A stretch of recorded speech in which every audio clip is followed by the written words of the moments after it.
And before we get started, we just wanted to share that we came to this topic because the big question that's on our brains is, how do we help kids learn?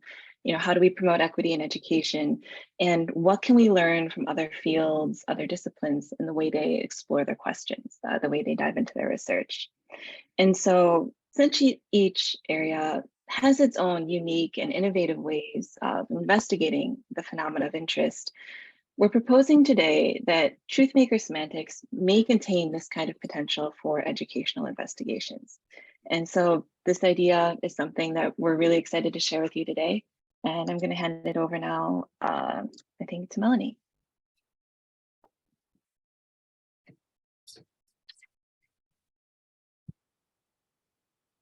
All right, so on the agenda today, we're going to talk a little bit about what advanced academic programs look like in the United States. We'll talk a little bit about some questions about equity and language and creativity within those programs. Then Mary's going to talk a little bit about truth makers and those concepts and vagueness. And then we'll bring it back around to some ways that we think this could be helpful in thinking about advanced academic programs.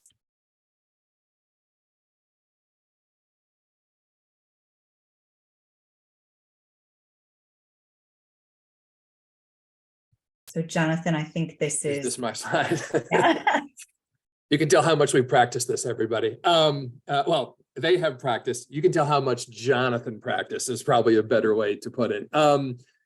Before I start, I do want to thank the center. I've been doing creativity work now for over 30 years, probably, which kind of dates me, but like one of the only solid, consistent foundations in the field of sort of creativity sciences, creativity studies, that entire time has been the center and faculty at Buffalo. And I don't think Gerard's ever heard me say this before, but just from the field, thank you so much for doing it. It has meant more to us than I think most people realize. So thank you. Thank you. That's very kind. Thanks, Jonathan. And advanced academic programs, I think we've moved away from calling them gifted programs, which I think is a very smart move. It's something that Melanie, Mary, and I think is a very good idea, because it's much more than what people think of when they think of a stereotypical gifted program. We really are trying to promote advanced learning. And a school system that ignores advanced learning, I think most of us would argue, is a school system that's not helping students reach their full potential. I think that's one of the most important goals of a education system. The goals generally are to help students develop their talents. It tends to focus on academics. Doesn't, I would say maybe 20 years ago, 30 years ago or so, a lot of those programs did have a creativity flavor. In the No Child Left Behind era, I think we moved away from that fairly stridently. I think it's starting to come back in. I work in lots of school districts, and when I'm in there, they are talking about promoting creativity, promoting innovation, promoting entrepreneurship. So we are starting to see sort of creative and innovative thinking rise to the surface a little bit more, which we think is very, very exciting. What do advanced academic programs look like? They look like lots of different things. There are programming standards that groups like CEC and AGC have put out that do mention creativity. They mention it. I use that verb very, very carefully. They don't emphasize it, right? So there's a lot of sort of both variability and program quality. Creativity usually is listed as a key outcome, though. It's not going to surprise anyone here today. It's fairly ill-defined when they mention it. and how they actually go about helping students develop their creativity is something that we don't have really good data on at this point. We know it's out there. We know it's important to people. How they're doing it, the degree to which they're like really earnestly pursuing those student outcomes is a bit of a black box at this moment. I guess the last thing I want to mention, just to sort of tee it up here, is I have always maintained that we are not very creative in how we think about creativity in schools. We are using many of the same models that I was taught in the late 80s and early 90s in school. And that's fine. Those are fine models. But in some cases, we will teach or actually use with students old versions of models that people have improved upon. So in like many ways, we just have not been innovative enough. What I like about the ideas that we're going to be sharing with you today are that Mary and Melanie, when they heard me say things like that, took it seriously and really have tried to like look outside that proverbial box that we all get stuck in to, as Mary just said, bring in perspectives from completely different fields that may help us break through and actually be creative about creativity. And with that, I will turn it back to my colleagues. So just a little background. I was a classroom teacher for over 20 years. And then when I completed my PhD, I got to spend almost 2 years working with Jonathan and Mary at Johns Hopkins. And as we were working on creativity research and talent development and looking at educational policy, you don't have to look very far in the news before you find stories about schools who are making big changes because of criticisms that are being leveled at them about some of the tests they're using for identification or some of the policies and practices they're using. And what we know is that underrepresentation is not just the result of the test you use. That's part of it, but it's usually a combination of a lot of different things, from policy at the state level, sometimes at the district level, all the way down to instructional practices in the classroom. So as we talk about this, we're looking at one component that can be part of this problem of underrepresentation in advanced academic programs. But we do understand that it's not the only contributing factor and it's not the only thing we should be talking about, but it is a thing that we're going to look into and talk about today. So our colleague, Scott Peters, published something in 2016 that has really stuck with me. And when we have identified a problem that may be related to a test, we usually have a couple of options. One option is to choose a different test. The second option would be to use tests differently. So as we're talking today, understand that we're looking at a use tests differently approach. So if we think about the point of identification testing as looking at the likelihood that students will be successful in an advanced academic program, that's usually why tests are brought into the process. So this really does require alignment between the testing and the programming. So for example, I wouldn't give a student a test of creativity and then place them in a very strict program where they're not allowed to exercise their creativity. But we do see that a lot when we start drilling down and looking at what schools are doing in the identification process. So our focus is to think about ways to develop talent that are culturally relevant, that are student-centered. And to do that, we have to think about students' prior learning opportunities, and we have to think about the funds of knowledge that they bring to the classroom with them. So we do know that in advanced academic programs, we have seen the persistent underrepresentation of students from culturally, linguistically, and economically diverse backgrounds. So sometimes criticism of advanced academic programs revolves around the idea of these identification measurements. So we've seen moves toward bringing in nonverbal tests and creativity tests to kind of alleviate some of that.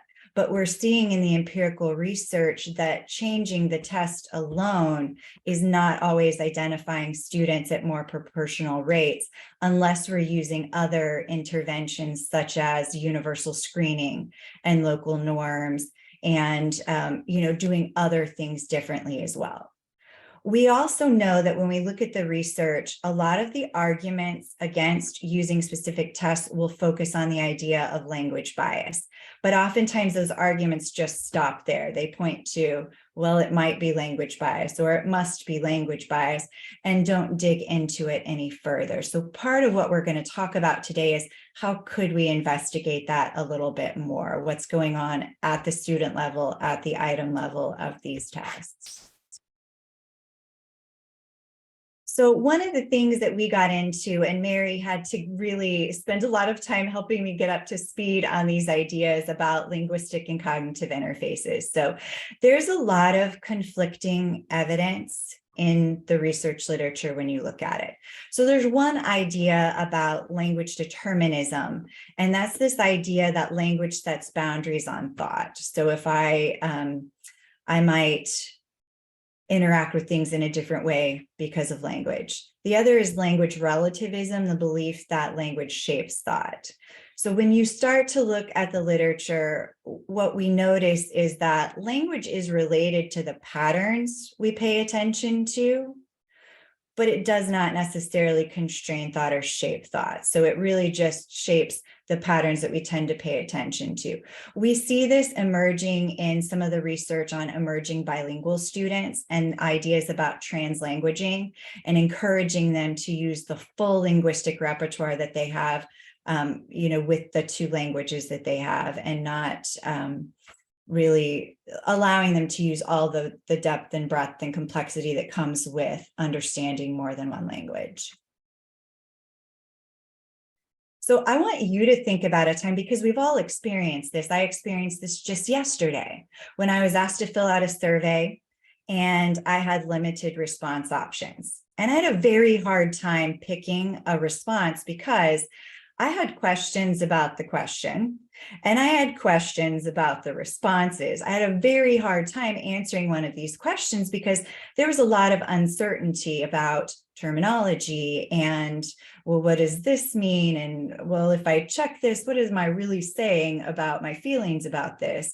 I do tend to overthink things. This is not unusual, but I want you to think about an experience like that you may have had filling out a survey or a questionnaire or a test item, and kind of keep that experience with you as we look at the concept of language bias and as Mary presents ideas about Truthmaker semantics.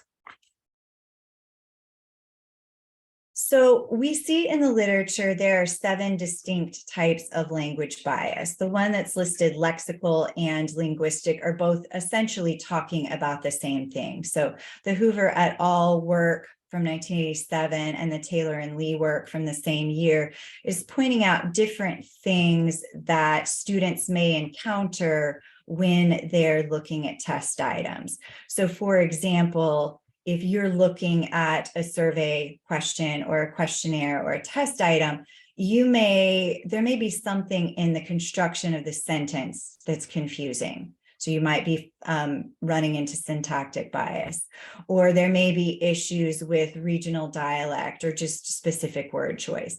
So there are 7 specific things that we sometimes see related to students' interaction with language on test items. So if we know that language has a mediating effect on cognition, and we know that language might disproportionately impact students from diverse backgrounds, we think it might be a great idea to do some qualitative inquiry and talk to students about how they're approaching these identification test questions and start thinking about what funds of knowledge are they drawing upon, and are they really thinking about things in a different way that may have something to do with truth makers or may have something to do with vagueness. So we know that it's important to bring creativity into the classroom in order to develop student-centered, asset-based education. But to foster those creative environments, it's really important for educators to be culturally responsive, to know their students, the funds of knowledge they bring into the classroom, and to have an appreciation for flexible thinking and allow students to talk through what they're thinking and how they're drawing the conclusions that they're drawing. And this can also provide opportunities for student self-expression that can then give educators opportunities to observe that micro decision-making that's going on when they're interacting with test items or when they're doing problem-solving tasks. So when we look at creativity assessments, for example, like the Torrance figural form B circles task, we are looking for fluency, flexibility, originality, and elaboration.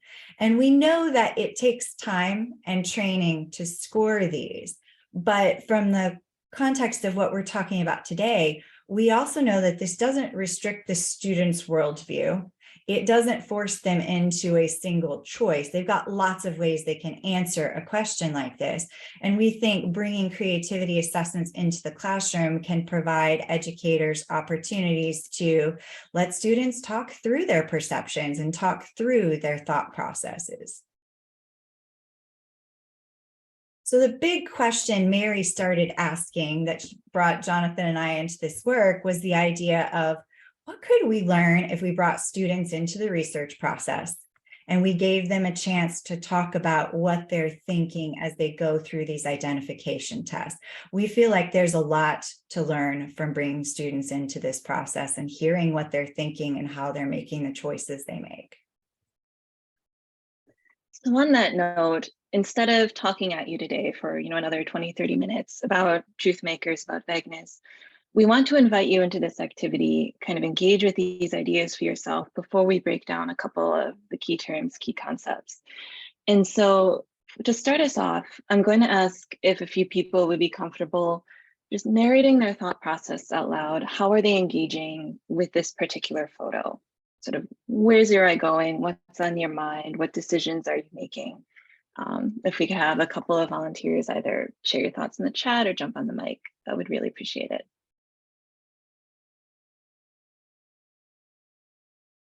It looked like Amanda raised her hand. Amanda, do you want to jump in? Sure. My eye immediately went to the dirty footprints on the ground. I don't know why. But I was also looking to see like something obviously has gone wrong. Like people look upset. And the crowd just looks kind of dense. And my eye also went to the caption to try to understand a little bit more about it too. Thank you.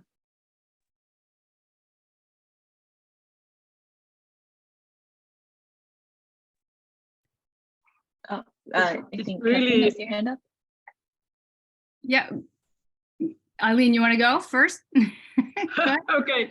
It looks really busy and people are not very happy, I think. I think they're a little sad.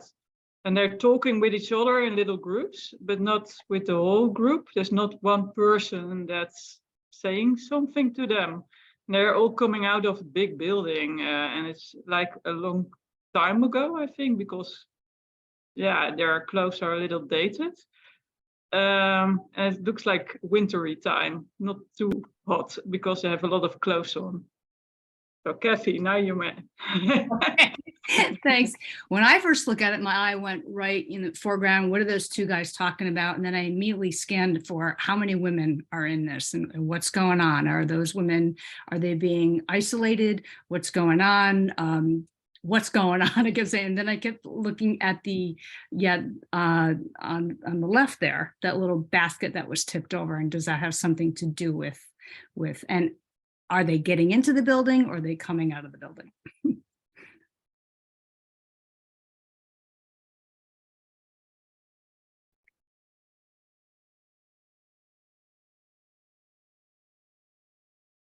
Mary, we also have Renee and Bernie have their digital hands up. Renee, do you want to jump in? Sure. Hi. Yeah, I I see this as really, thanks, Gerard, really British, actually. Like, that's all I can see here. I'm looking at the top hats, I'm looking at the clothes, and it just speaks British. That's all I can think of. So that's my offering. Thanks, Renee. Bernie, I see you have your digital hand up. Yes, I was looking at what I feel is the main focus of the photo in the center, and the three costumes that the ladies are wearing. And I'm looking at the amount of detail that's in their costumes.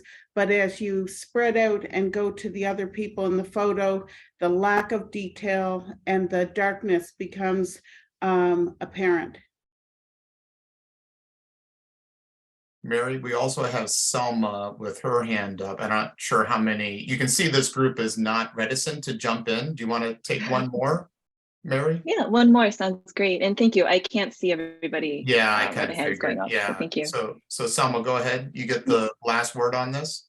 Okay, I just wanted to chime in because I did something completely different. I went and I read the caption, and then I went to the picture to see how the caption and the picture were related. And I just wanted to say that because I'm a bilingual, so I was wondering if that's the reason. Thank you so much to everybody for sharing. And so we're warming up with this activity because, as we just heard from everybody sharing, we're picking up on different characteristics, right? Bringing our different experiences into this as we engage with what's going on in this scene. But the thing is, this is from a picture in the Milwaukee Museum of Art. I was visiting around there last time I was home.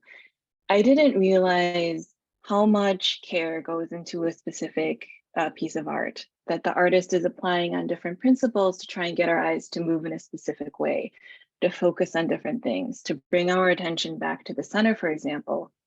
And not only that, but when we're in a gallery, the curators are doing the exact same thing. They're trying to get us to follow a particular pattern or engage in a specific way. So similar to how in our different educational tests, we may be trying to get students to produce a specific response or engaged in a correct way, we're still all going to bring in our different experiences, right? And our students are going to do the same thing too. And so that's kind of where we're seeing this potential for how do we infuse some of these background experiences, these diverse opinions, these innovative ideas into what we're trying to do. And so I bring to you this second example. And again, I'm going to ask a couple of people, maybe 3 or 4 to jump in. What do you make of these pictures? And the question we're going to ask you today is, which fish do you think are alive? Which fish do you think are dead? And again, if you could please walk us through your reasoning.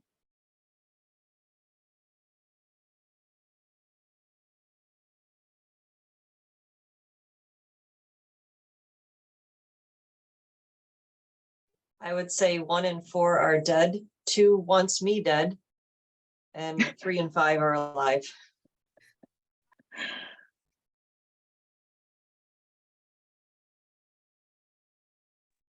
My reasoning is just based on looking at movement in the pictures, so which ones look like they're moving. Yeah, thank you. I think that it's a trick question. I think maybe that first dish may have live fish in it. The rest look like they are as well. 4 might be right before they are used in some kind of way for food or what have you, but I'm not aware of any dishes in any culture that eat live fish, but this could be. Yeah, thank you.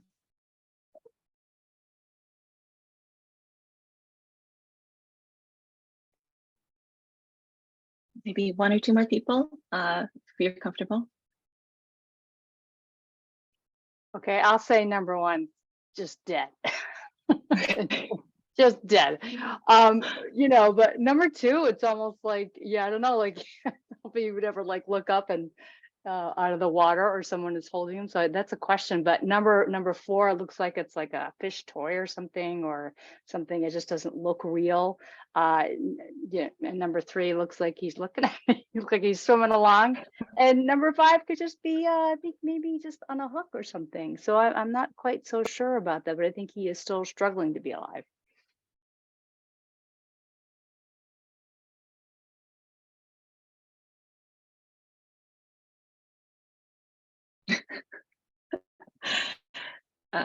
Oh, I did see that chat come in from Dave. Thank you. So I really like, and I'm sorry, I couldn't see who was speaking, but the last person who brought up the word uncertainty.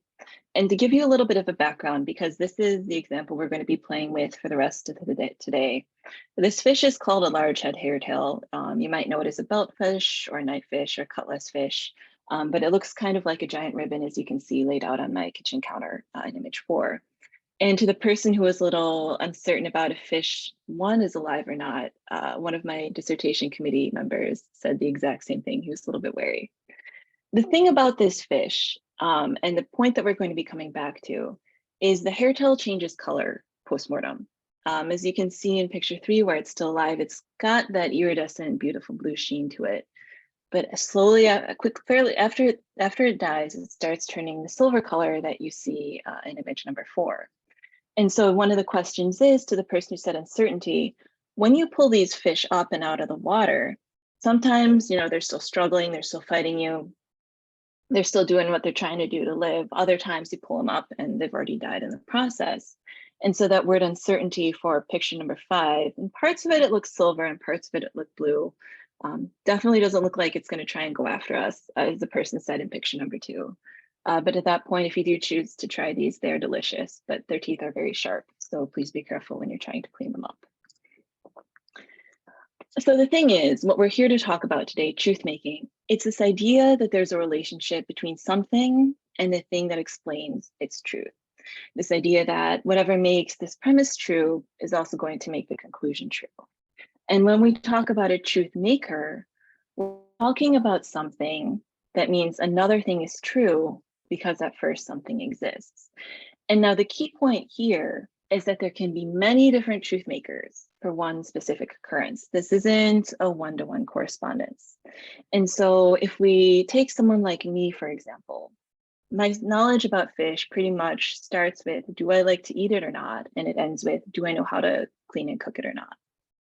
For comparison, someone like my husband, who is a sports fisherman, he can tell you everything about what temperature do these fish like? What time of day are they active? What kind of, do you need live bait or tackle to try and catch them? He has all of this extra knowledge. So he can pull on a whole different expanded set of truth makers than I can when engaging with questions like this. Or if we were to take an educational assessment, say there were questions, again, about fish, we would be pulling sort of on different sets of knowledge. But, and the key point that we really want to elevate here, just like we're thinking about creativity with our students in the classroom, and we're trying to avoid those moments of creative mortification, for example, that Beghetto discusses, where maybe an adult or a person in authority says, that's not creative, I've seen that before, I don't think that's innovation. I'm trying to instead frame our thinking of, okay, that's different. Okay, that's really cool, that's exciting. We're drawing on different pieces of knowledge, but we're still engaging with the world, right? And trying to move away from that right or wrong, creative or uncreative mindset that we often see in our classrooms. And might add, often just unintentionally, right? And so if we go back to the picture of the fish, and we're going to be returning to them in just a minute. If we consider the claim, okay, living large head hairtails are not silver, for me, again, as someone without a lot of knowledge about these fish, that truth maker could be, okay, the living large head hairtails are blue. For someone like my husband with much more expertise in this area, there are going to be other truth makers that he may be drawing on that may exist, that still make the claim that these living large head hairtails are not silver. And so to coming back to truth making or this relationship, there's something going on between the living large head hairtail not being silver and something or some things that are going to explain it. So this fish turning silver after death. And now if we think a little bit about vagueness, we use this term a lot in just everyday conversation, right? And in this sense, the meaning is pretty similar, that there's some point where the meaning is deficient, that there's some point where something's not going on. And so the example Kit Fine in his 1970 paper uses is baldness, but what we'd like to use in this case is where on that sort of blue to silver spectrum will one individual decide, okay, hairtail A is still dead, hairtail A is dead, hairtail B is still living, for example. And so if we bring it all together and try and take these ideas back to education, we're arguing that some test takers, particularly people from culturally, linguistically, or socioeconomically diverse backgrounds, they may be encountering vagueness and trying to figure out how to work through it, even if in our test design or test administration, we are not recognizing it. Because again, right, there can be many things that are helping people get to a particular problem. Or to the question Melanie asked earlier, we have questions about the question, right? And so these students, to resolve this vagueness that they're identifying in these test questions, we propose considering maybe they're picking up on these different truth makers. Maybe they're perceiving the world in a slightly different way than the test creators. Again, going back to the example for this particular topic, I'm quite limited in the truth makers I can draw upon. Someone else, maybe not so. We all have different areas of expertise, right? And so if we think about the relationships between these test items and their topics, how these test takers make sense of these relationships, how they draw on or identify different truth makers could vary based on a whole host of contextual factors, unique characteristics that are specific to them. And so we argue on an assessment, for example, if a student doesn't resolve that vagueness in the specific way, it's likely going to be marked as incorrect, right? They won't get credit for that answer. They often will not have the opportunity to explain themselves. So we're arguing that instead of marking these as incorrect, we should be thinking about what's going on in that student's mind. Is this a type of creative thought? What might be true in that student's world? And then coming back to this idea of how can we honor that instead of applying some sort of deficit thinking. The student isn't qualified, the student isn't prepared, the student isn't whatever.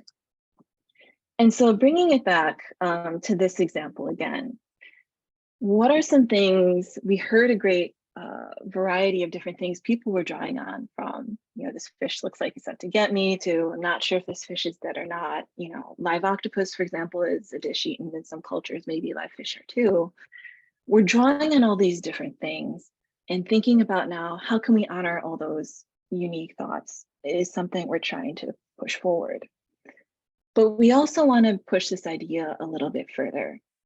All these fish on this slide are the exact same type of fish, right? They're all the large head hairtail. We have the different truth makers we're drawing on to try and understand, resolve this vagueness. Is this fish dead or is this alive? What happens, and excuse the gratuitous photos of my husband, what happens if we have completely different fish?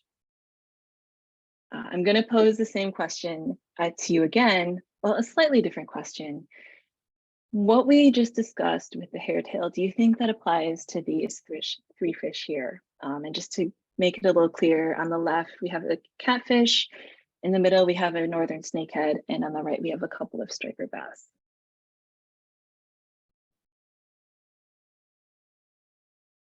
And feel free, I can't see you, just jump on the mic.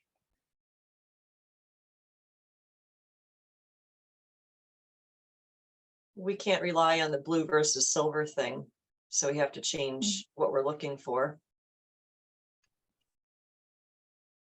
Yeah, great, thank you. Other thoughts?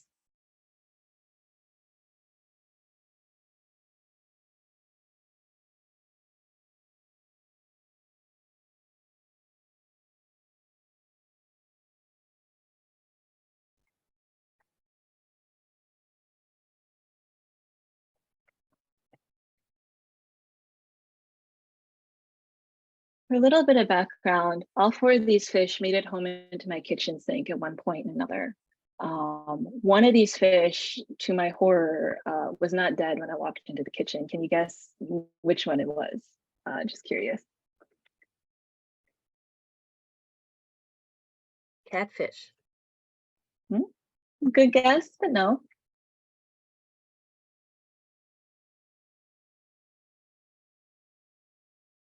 How about the middle one, the snakefish? Yeah, the snakehead, yes. Oh, So that this fish, yes, this one is invasive to Maryland, and it's also delicious. I encourage you to give it a try. But it can survive out of water. I'm not sure about the biology behind it, but it has the two different breeding systems. It can survive for a fairly long time. And so the point of these extra pictures here was to, as I couldn't see who it was, as someone shared, we can't apply those truth makers, that knowledge we had for that other situation. Now we're in this one and we're trying to make sense of it. We still have that same information, but is it helpful? Are we getting credit for that knowledge, for those truth makers, for that background, for that innovative thought we're bringing? And again, to bring it back to education, the answer is typically not, right? Again, as Melanie brought up, we have to give a specific response. We may be worried, what does that response say about us? What are people going to think about that response? But at the end of the day, you circle A, B, C, or D. You get the credit or you don't, right? And so returning to this question of equity, as Melanie shared, we know that we've got historical underrepresentation, and we've seen on different studies that we have systematic differences in performance. And we're trying to push towards, instead of there might be some sort of deficit here, thinking, okay, but what are they adding? What do they have? How can we honor and recognize these uniqueness that the students are bringing? And we've talked about, yes, okay, people think there is this bias going on, but again, instead of thinking about it as bias, how can we redirect that conversation and think, here's something beautiful, here's something powerful that these students have with them. How do we honor that? And so, since we are aware of the effects that receiving education that doesn't appropriately challenge them can have on a student over a long period of time, again, we're trying to push this idea of qualitatively and analyzing these items of identification tests, such as through something like cognitive interviewing, which is what all of you did today, is walking us through your thought processes so we can see, here's what you're thinking, here's this great background knowledge you're bringing, here are these truth makers you're drawing upon to arrive to your specific decision. And again, those decisions are not wrong or right, they're different and they're based on different worldviews. So thinking ahead about what we can do now, my two colleagues here today, Dr. Meyer and Dr. Plucker, have a 2021 paper talking about how we do need to think about equity, we do need to think about excellence, and we need to be thinking about them together. And so, as we've shared through thinking about how this Torrance figural test is used, for example, or through the fish examples we shared with you today, applying findings from the creativity research can be a way forward, right? The principles, the beliefs, all of those things are things we are trying to support. And so what we have tried to present today is that if we add in this element of truthmaker semantics, if we think about this idea that students are making decisions on a particular spectrum, they're trying to resolve vagueness, they're trying to figure out what's being asked of them. If we can bring all of that together as we think about advanced academic programs and as we think about creativity, this may be a way for us to push that needle a little bit, think a little bit differently about the problem and how we're trying to figure it out and achieve those goals of equity and excellence. And then to push it a little bit further, how do we engage with these different signs and symbols? How do we value and use our creativity today? How can we leverage this positive attitude towards different thought, towards creativity, towards innovation, towards unlocking some of these answers to our questions? And so this is what we've shared today. We have a paper forthcoming in the Journal of Minority Achievement and Creativity Leadership. I hope I got that right, where we talk about this a little bit more. But we're really trying again to think, how do we help students learn? How do we maximize individual student learning? And so one of the themes we hoped came through today was thinking about how do we center students in these approaches, and similar to our keynote talking about the importance of alignment, just throwing a creativity test out there. What are we going to accomplish with that? Sort of what's our long-term game plan? In addition to that, we're thinking, how can we highlight new areas of creative expression and thinking, we have students from diverse backgrounds in their schools, right? How are they engaging with these items? How are they engaging with education? And how can we honor that? How can we uplift that again? How can we see, the beauty and the power in that? And how can we honor their lived experiences as we think about how are they navigating that spectrum? What are they drawing on? What do they think? What do they believe is true in the world? And as Melanie shared earlier, thinking about how do we use this as well to encourage educator reflexivity, thinking more, how do we be intentional in our practices? How do we be thoughtful? And to really focus sort of our main point today on where is the creative thinking and not thinking it as deficit thinking. So we thank you so much for joining us today. And we really appreciate your engagement as well. It was so wonderful to hear, your thoughts on the different fish. I think we have a couple minutes to stick around, but yeah, thank you so much for joining us. Well, thank you, Mary. Thank you, Melanie. Thanks, Jonathan.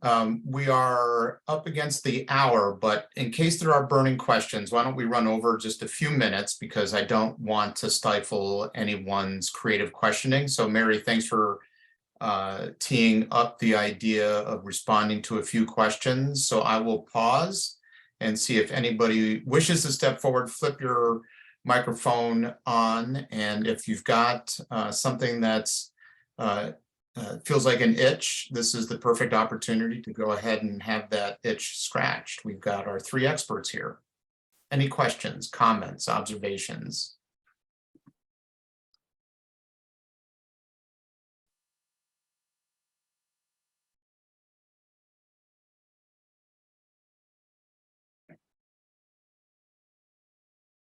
Renee, I see you raised your digital hand, so go ahead and flip your microphone on.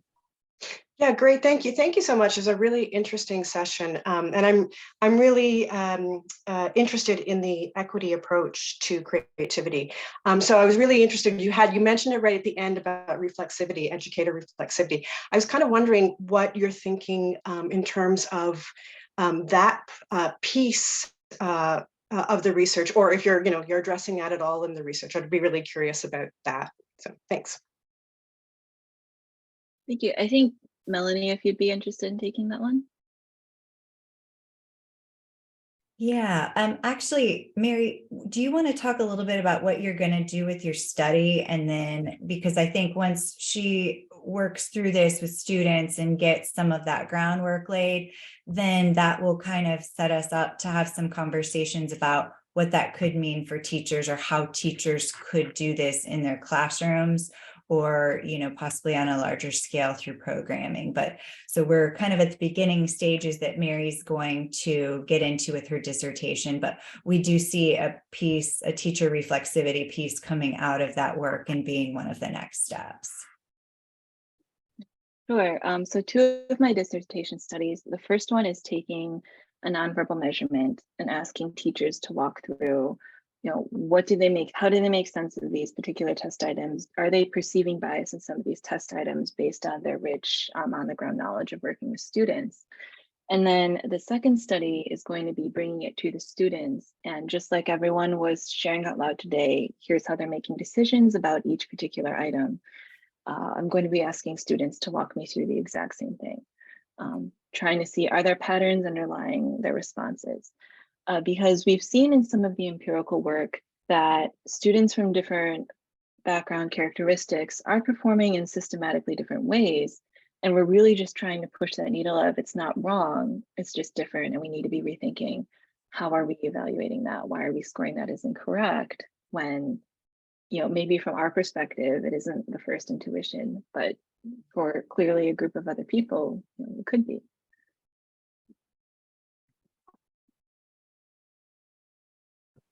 Thank you. Well, great. Yeah, thank you.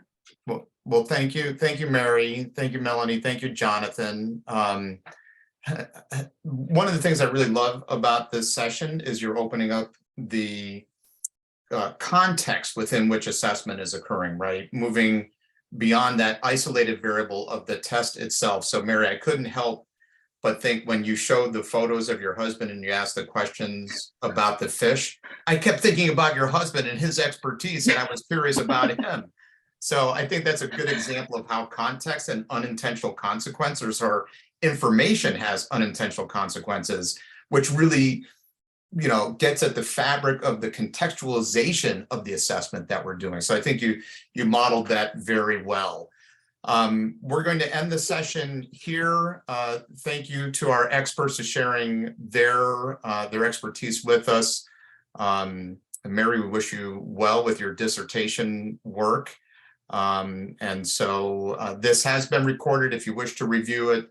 If there are other sessions that you're planning on attending, but we're unable to attend, this is a good reminder for me to say to you all that all of the concurrent sessions are recorded and we'll be sharing those out in the near future. Look for that announcement. So thank you again. Thanks for joining this session. I'm going to have to close this Zoom room so someone else can use Thanks, it. Gerard. Thank you. Yep. Take care, everybody. Thank you.